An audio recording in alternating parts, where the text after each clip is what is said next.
தேவனுடைய பரிசுத்த நாமத்திற்கு மகிமை உண்டாவதாக. ஒரு நிமிட தியானம். கர்த்தர் இளைப்பாறுதல் தருகிறவர். இளைப்பாறுதல் தரும் இயேசு. என்னிடத்தில் வாருங்கள், நான் உங்களுக்கு இளைப்பாறுதல் தருவேன்.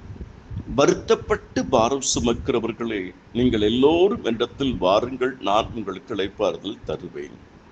என்னிடத்தில் கற்றுக்கொள்ளுங்கள், நான் இளைப்பாறுதல் கொடுப்பேன்.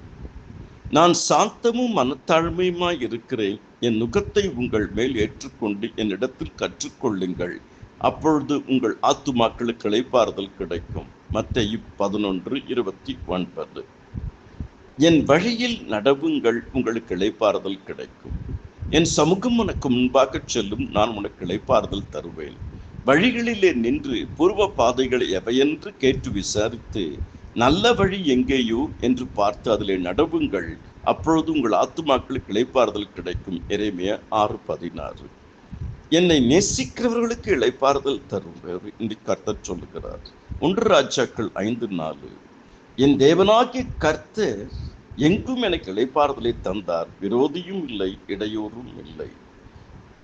உன்னுடைய எல்லா சத்துருக்களுக்கும் உன்னை நீங்களாக்கி இளைப்பாறவும் பண்ணினேன் என்று நாத்தான் தீர்க்கதரிசி தாவீதுக்கு சொல்லுகிறதை நாம் 2 சாமுவேல் 7:11 பார்க்கிறோம். என் நுகத்தை ஏற்றுக்கொள்ளுங்கள், உங்களுக்கு இளைப்பாறுதல் கிடைக்கும். மத்தேயு 11:29.